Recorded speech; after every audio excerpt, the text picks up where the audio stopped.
This is WQAD This Week. Good morning. It's Sunday, May 28th. Thank you for joining us for News 8 This Week. I'm Jon Diaz.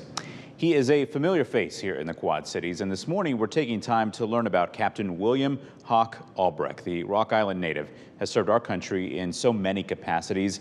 This Memorial Day weekend, we'll hear about that and how the highly decorated Vietnam War veteran remembers his fellow service members who made the ultimate sacrifice.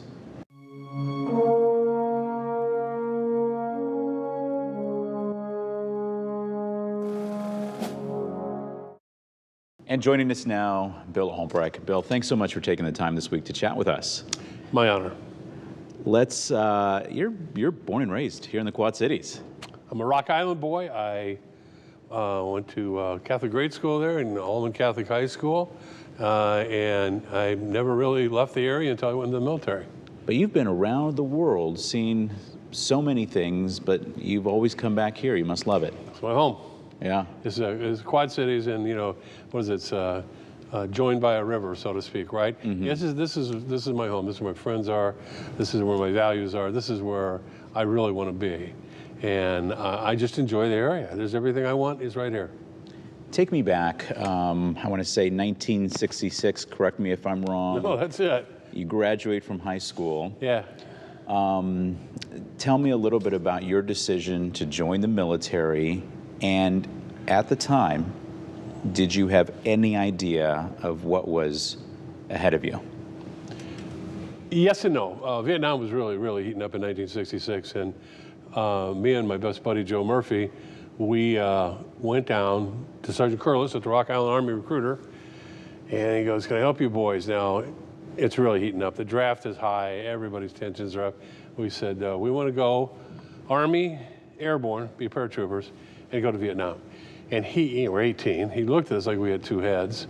And once he was confirmed in his mind that we were legitimate, he goes, "Well, this is your lucky day. I happen to have two slots here, but they're gonna go quick. You gotta get it." "Oh, Joe, we gotta join right now." So we did. We signed on dotted line and we joined.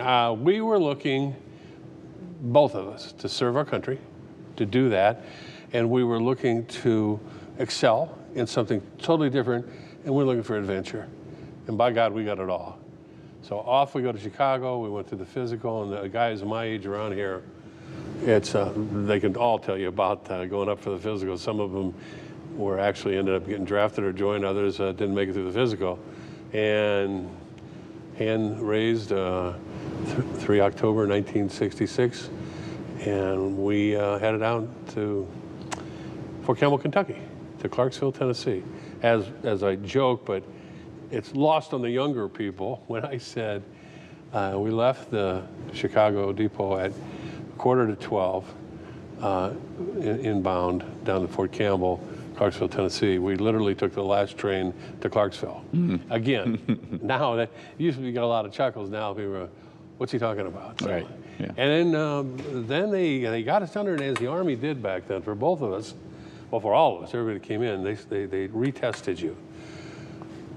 And the better you scored, the more tests it seems like you took. Mm. And Joe and I were scoring pretty good. Now, you're a couple guys that, he played varsity baseball, I played varsity football. That's about the most constructive thing we did in high school, and the nuns and priests were just, they kind of gave up on us. Pretty much the average students. And they came to both of us and said, "You're going to take the OCS test." Now, OCS means Officer Candidate School. It could have meant Oklahoma Cook School to me. I had no earthly idea what OCS was. But they said, "Take it, you take it." Take it, you take it. Yeah. Now, the minimum score to take it right out of high school, this test was 115. And I scored 115. Mm. And Joe missed it by a point. And that was it. They said, "You're going to Officer Candidate School, period, the end. We have a shortage of officers." And within months after that, I found myself at Fort Benning, Georgia, still 18, going to Officer Candidate School to become a second lieutenant in the United States Army Infantry. So I turned, it was a tough school. Physically, mentally wasn't that challenging, but it was challenging. But physically, oh my Lord. So I turned 19 in the middle of August of 1967, and I was commissioned August 31st, 1967. So a couple of weeks later, I was a brand new second lieutenant. Now, how unusual is that at that age, at that time? At that age, at 19, that's still pretty unusual. 20, 21, no, we were hurting for company grade officers.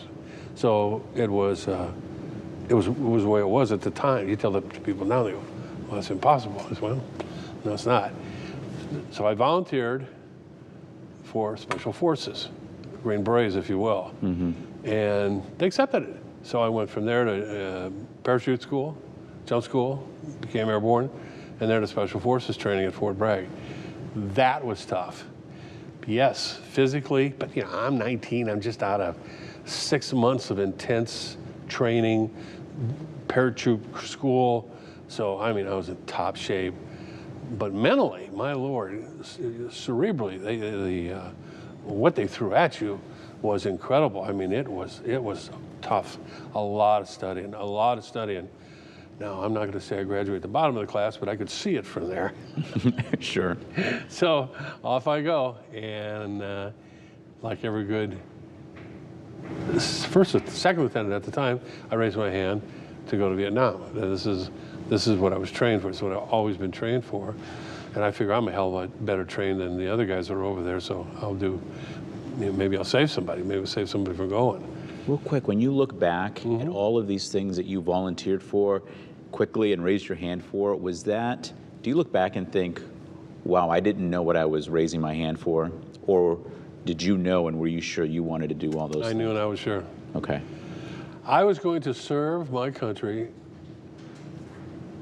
to the fullest that I could. And that meant that I had to place myself in harm's way, place myself in danger, and I knew that. But I'd been trained. The Army had trained me. They took a lot of time and money to train me and the guys I went to training with. They trained us how to survive in combat, especially how to lead men in combat. So I had my hand up to go to Vietnam, and they sent me to Thailand. Sent me to Thailand for a year to join the Royal Thai Army, who was going to Vietnam. Wait a minute, what happened here? Why am I in Thailand? So as a commissioned officer, you're due to get out after 2 years of active duty. So now I'm going to get out in the summer of '68. And I went into the personnel guy and I said, listen, I haven't done what I signed up to do. I'm in training mode here. Good, hard work. It's supposed to be done. I know Special Forces is what we do too. But I want to extend one more year, but only if I can go to Vietnam. And he looked at me, and once he saw I was serious, he said, oh, this is your lucky day. I said, yeah, I know, I've heard that before. Okay, so I signed. And then in August of 1969, I arrived in the Republic of Vietnam. I turned 21 mid-August, and I was promoted to captain at the end of August 1969. So at just 21, I was a captain. Now, one thing I neglected to say that when I was in high school, I was always the guy that had to buy the beer because I looked older. So my sergeants never knew how old I was. I heard you say once that you don't go off to war and come back unchanged. No. Can you talk a little bit about what that meant for you? There's some, and I ascribe to that your very DNA has changed, I swear. I went, I think I was, as I was voted the most fun to be with in high school. And I came back completely different. I came back at 22 years old, a grown man, pretty hardcore. And before I got into college and met my soon-to-be wife and then child, I was pretty much walking on the wild side most every night, drinking, carousing, fighting, brawling. It was just, we came back, a lot of guys came back if they didn't have any firm family or roots, and not to say that I didn't, but I didn't take advantage of it, and they just let loose. They had every opportunity in the world to be dead, but they weren't. So they then started maybe pushing the envelope even more, but in different ways. Some went to alcohol, some went to drugs, some went to apprenticeships and just started their life completely over from the get-go. I wasn't that quite that lucky, and a lot of guys weren't. We were fighting our other demons. When we come back, more of our conversation with Captain William Albracht.